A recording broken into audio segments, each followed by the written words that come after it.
we're creating a livelihood for people that's sustainable as well. And for us, that means, financial literacy courses for our team, English classes for our team, really linking up with our local banks and making sure that we're offering all the best services possible to our team as well. And I think the third thing is sustainability in our community.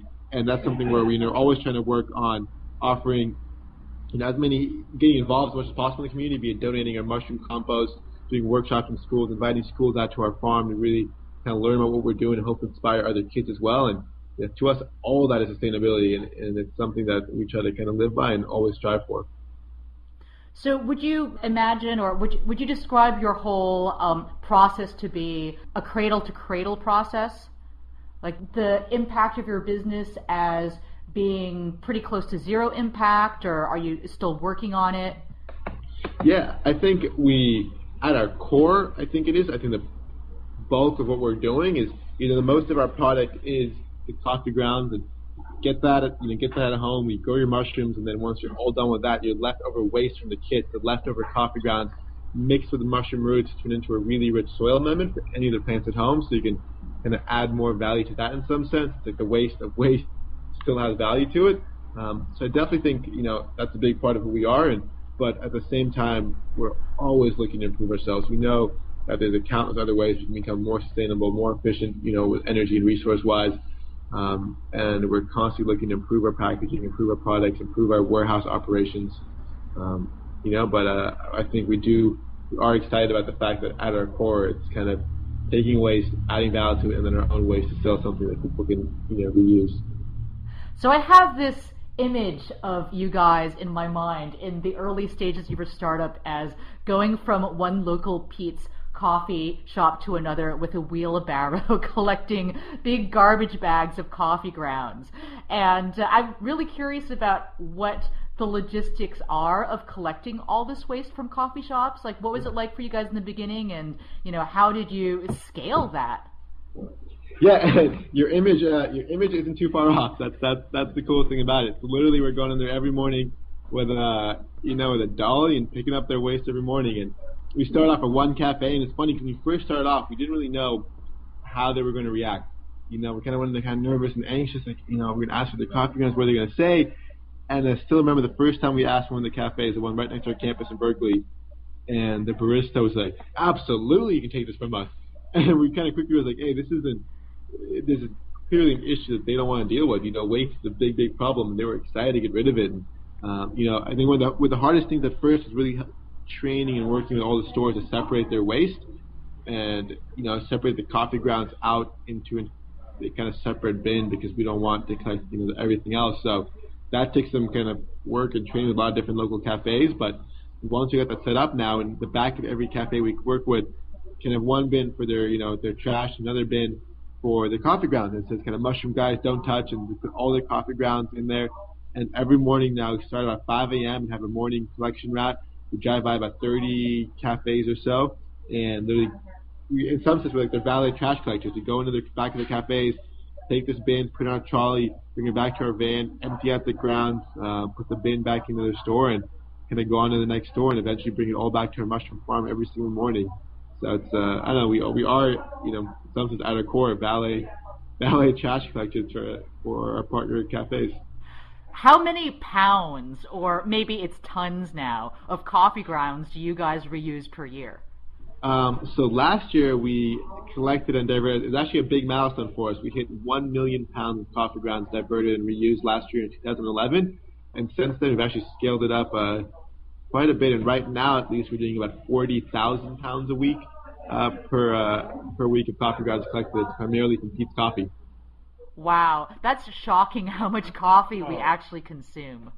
Yeah, it's pretty remarkable. Just every cafe just has these, I wish you could see just this big old bin of just tons of coffee grounds every single morning they're collecting, and and it blows our mind. Every morning we have this massive mound of coffee grounds in our warehouse, and it's cool to see. It's just such a tangible way to see how much waste there's out there, how much more value there is to it.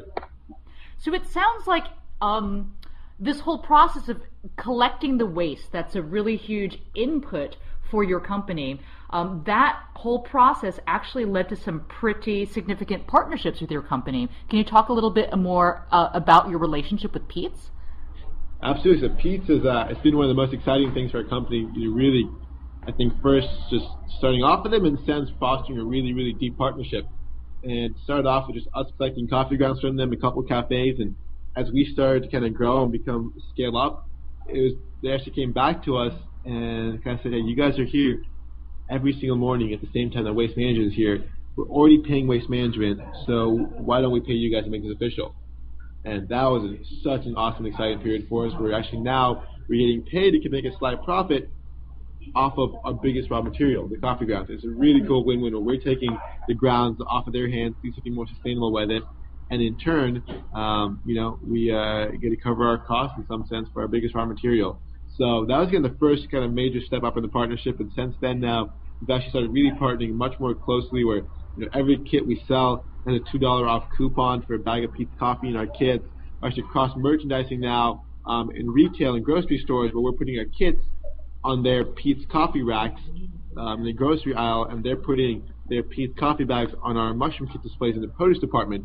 We're both getting kind of double our footprint in stores and increased distribution and just working together and kind of really tell this story now to a much broader community, and it's just been awesome working with them and continuously always trying to find new waste streams that they have to reuse, and a lot of their team has been such close mentors to us as well, so it's been a fun partnership.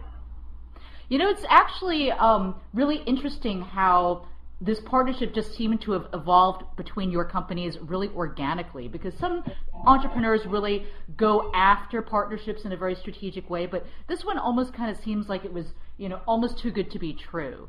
And I'm kind of curious, a lot of entrepreneurs, like especially successful entrepreneurs, they might come up with really great ideas and they might be really hardworking. And it seems like a successful business is often a combination of the brains, the money, the hard work, but there's also an element of luck. And it sounds like from what I've heard about you guys so far, there's quite a bit of luck that you guys had quite a bit of lucky breaks in your entrepreneurial journey. So I'm kind of curious about what some of those lucky breaks might have been for you.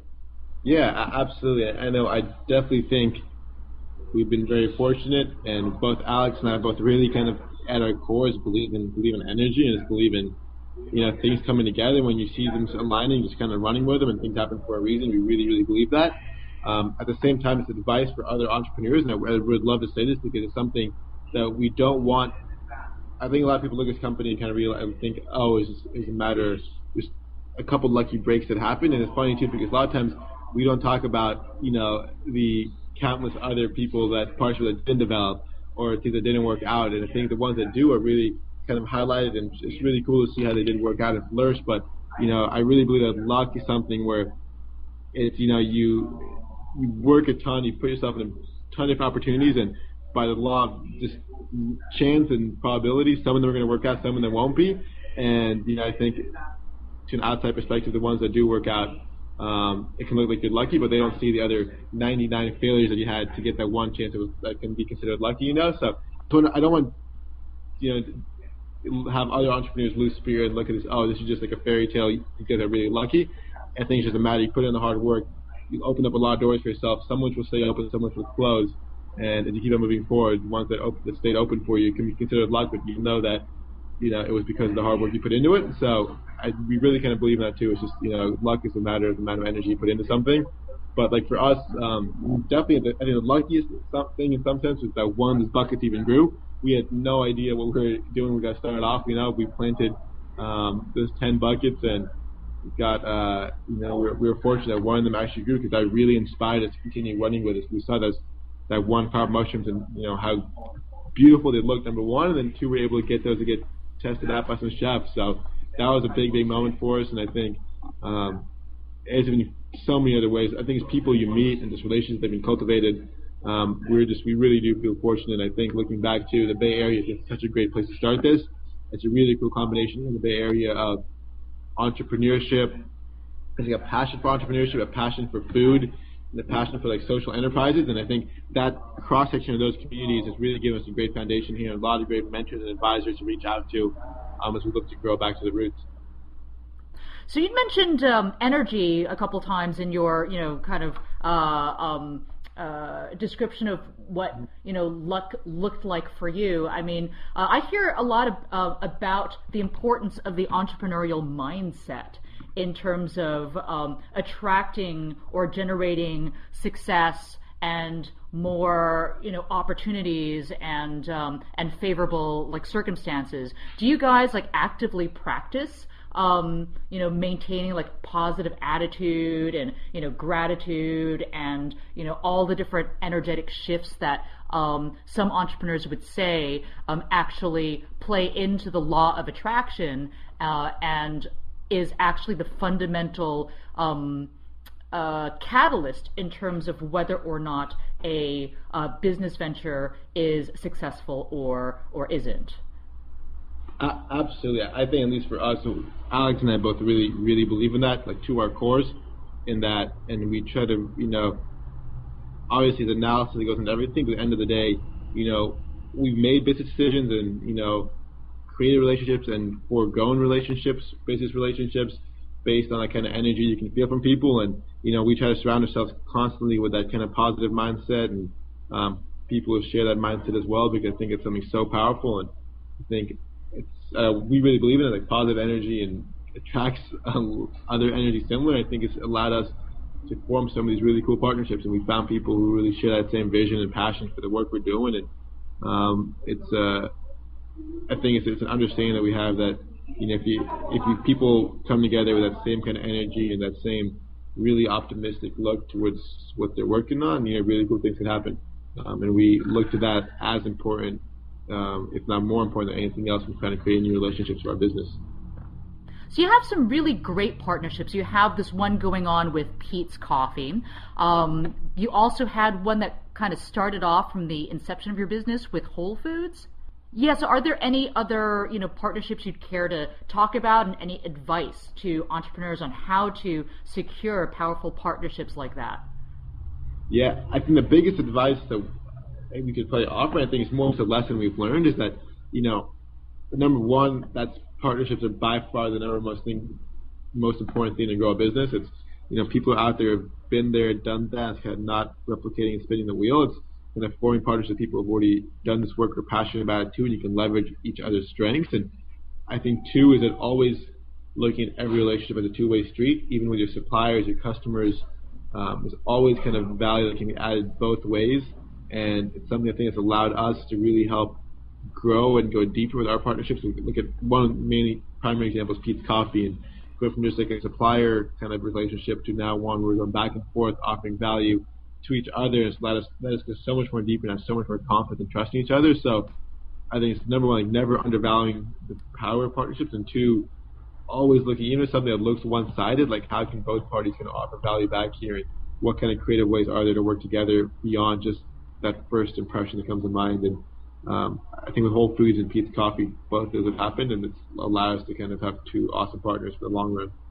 Some of my readers ask, where do I find partners?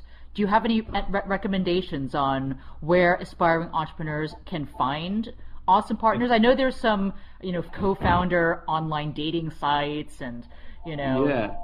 I don't know, for us, it's just been everywhere you look. We've had some of the coolest partnerships developed just from our community. The customers reaching out, asking quick questions, kind of pushing them, and kind of see, making sure, why are you guys interested in kind of asking deeper questions to everyone who interacts with you. And, our soil amendment, which was the byproduct of our own waste, a lot of those partnerships with local gardening centers and nonprofit farms just arose with people, writing us one-line emails about, hey, what are you guys doing with your waste, and kind of pushing that deeper and kind of trying to build a partnership, or first a relationship and then a partnership out of it. But I think most of our, partnerships haven't come from actively searching for, is kind of understanding that anyone can develop into a really cool partner, and it's kind of going in with that mindset. And most of them just come from our community and supporters and friends and things like that who we've kind of had been fortunate enough to interact with, and just made it a point to continually push them and try to build that relationship with them. So how did you end up tapping into the power of your community? I mean, a lot of businesses often operate almost in isolation from the community around them, and you guys seem to have really grown and evolved very quickly through the power of the community support and feedback you've received. How did that happen or begin for you guys? I think a big part of it is making an active effort